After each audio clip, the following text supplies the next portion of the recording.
Oh yeah, I can see the virtual room filling up. Hello, everybody.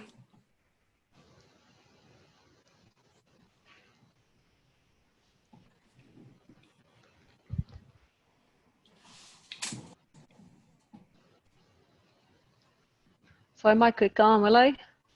Go for it, Sinead. Yeah. Thanks to everyone for joining. I know it's a little different to how we normally meet, but we've always appreciated, I guess, coming together and talking about key themes around project management and change management. So it's really fun to be able to present today on rethinking communications, because I know a lot has changed for us as project managers, and the value and the impact of communications becomes more and more important. So we're really interested to hear what the guys have to say about communications in this new environment.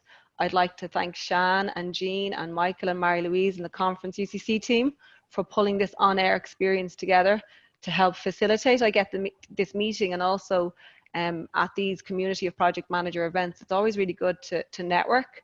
So I know they've built in some time for networking using this virtual platform.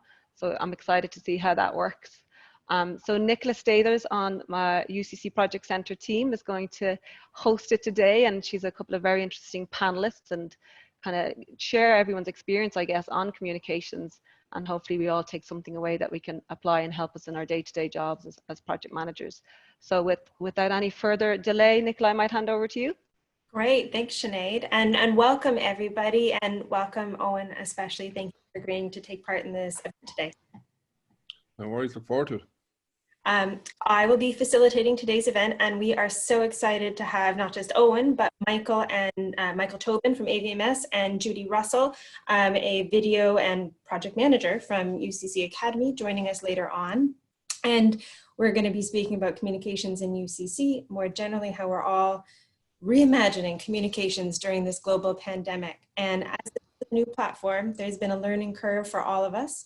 If you're interested to see who's taking part today, there's a Meeting Hub tab on the right-hand side of the screen, and you can check that out, see everyone's profiles. There is also a tab for live Q&A, so pop your questions in there while we're talking. The more the better. We will get a chance to go through those questions during the panel at the end. And we'll have a couple of networking sessions as well, and I'll be giving us kind of signposts as we go along the way. Our first session is with Owen Hahasi, as I said, Head of Media and Communications at UCC, and I'll be speaking to you, Owen, in just a few minutes, but I wanted to set the scene first a little and share some of my own experiences, if you don't mind, you know, as we've all shifted gears and shifted platforms. I wear two hats in my role as project manager. My primary role is with Copm, the business school, and I also work with Sinead in the Project Center on Creative Services in an advisory role in content creation, storytelling, all the fun stuff. And one of the articles I read during lockdown that really stuck with me had a quote from the CEO of Microsoft, actually, Satya Nadella, and he said, "We've seen 2 years worth of digital transformation in 2 months." And that's certainly been true on my projects. In my role with Copm in the postgrad recruitment team, we ran 11 webinars in the month of June alone. We had 920 registered participants, and we got more than double the attendance that we would usually get at our on-campus recruitment events. We live streamed these to YouTube, and so far we've had over 2,500 playbacks on YouTube. And there was huge engagement on social media, tens of thousands of impressions and engagements, and much easier to promote these events than our usual events. So Copm had never run an online event before, and it's definitely been a game changer for us in terms of both international and Irish recruitment, and something that we would consider doing again in future. And we jumped right into it because social media, online events, it's the only place to be right now. And I've got a few tips from my first foray into that space. My first tip would be preparation, preparation, preparation.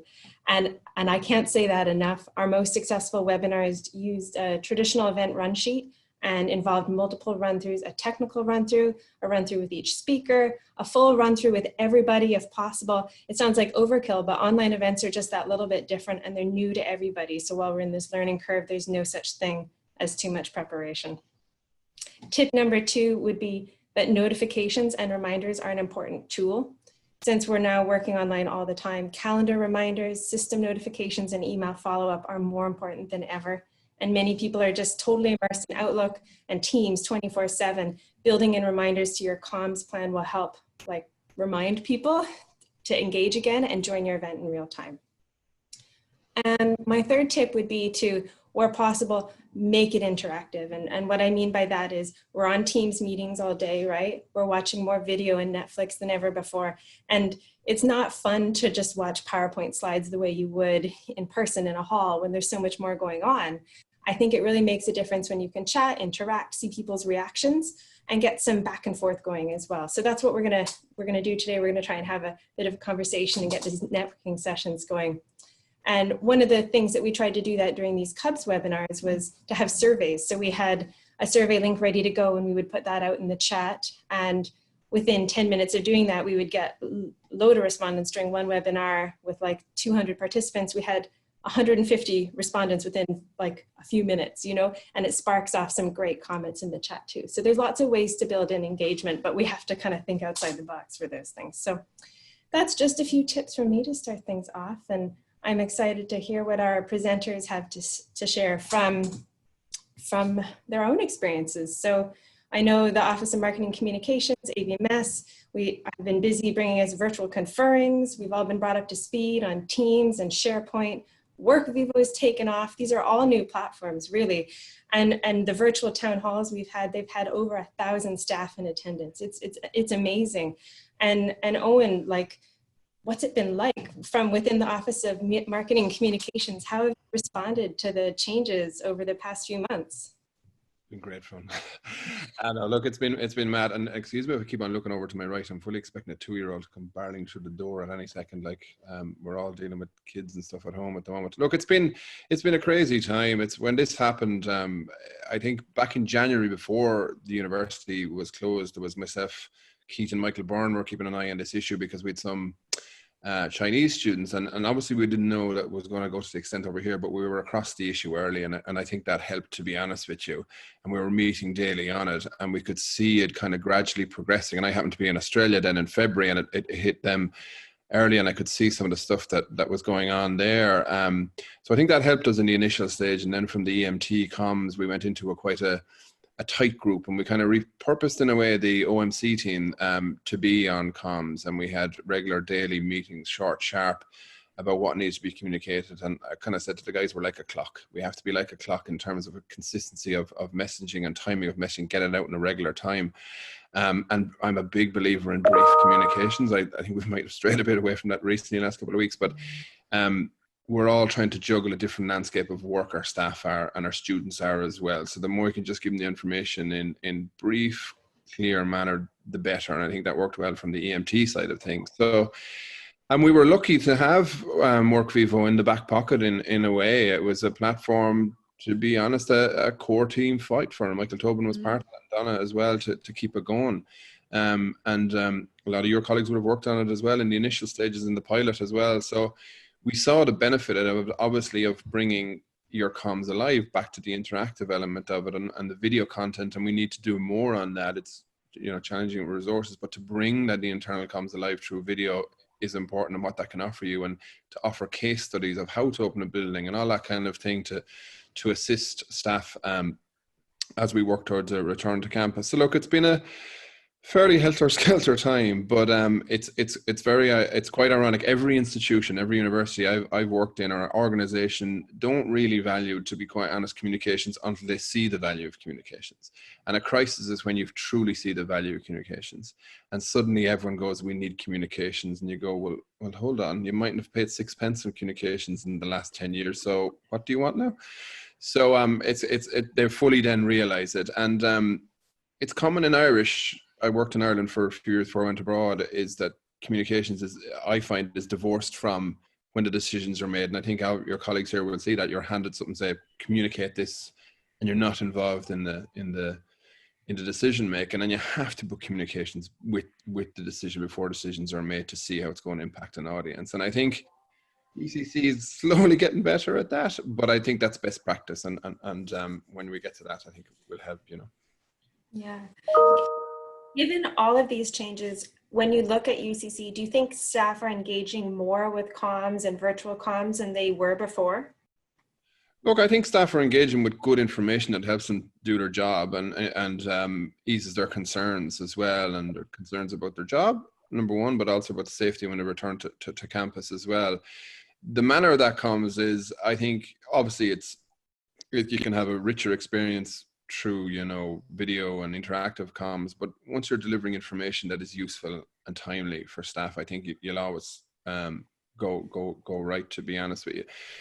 We're seeing good engagement on WorkVivo. I'd like to see more, but again, we're doing it one hand time by, and they're back from the age-old question that we all face, which is resourcing. So, but I would like to see us doing more kind of case studies and video content. But we are seeing engagement with them. I'd like to see us more regular communication on a consistent day of the week, is what I'm fighting for at the moment, because we've moved from an EMT phase to a different kind of phase now, where you've got kind of three houses communicating. So I'd like to just move us back to the way we were, so we have that consistency of message across the board. So I'm hoping we can move back to that in the near future, you know. Right. And what would you say is the best way, the best platform for reaching people right now? Like if WorkVivo is not quite there yet, I mean, obviously we should still be using it and building it to be the main platform, but like, what is the best platform? Well, for staff to reach staff, look, I'd love to use WorkVivo more, and I think there's many features in WorkVivo that really we haven't had a chance to illustrate. You know, the app launcher within WorkVivo, like I think anyone here, when they Google Aggressor or ERS, they go into Google and click, and then they go from there. But within WorkVivo, you can actually click that app launcher, and it brings everything that you need up to help you do your day's work. So I think when people get to discover the platform more, they will use that more, I think. But there's a learning curve on this, and we have to do a better job of educating them around the benefits of it, not just the content and the news stuff, but the stuff that can make your job easier. I think traditionally people are relying on email because it's been so the bedrock of UCC communications and our beloved all exchange emails. Yeah, well, now everyone's going to go run out to WorkVivo, I think. There's a lot of features there, to be honest, and we're improving as we go. And WorkVivo is a new company too, a newish company. They're a core company, and they're testing stuff as they're going along as well. But there's some really good features in there, from something that's off the shelf, and adapting as we go along. But I think you have to, when we were starting this project with WorkVivo, I said you have to make it as part of your workflow, and we haven't got that. And what I mean is that when you log into your computer, that WorkVivo comes up automatically with, so here's some of the news of the day. So it's not something you have to go and look for, you know, or else, because you'll always be on your email, Sure. but it has to be part of your workflow. So we're trying to work towards that, and I think that will help staff fully realize the features within that, you know. Yeah. My next question changes gears completely. Looking outwards, like when you look towards the media, has there been any big shift in how UCC is gaining traction right now? Are they looking for more research and expertise in the current climate? Look, yes, there is. This whole thing about that there was a crisis in experts a few years ago.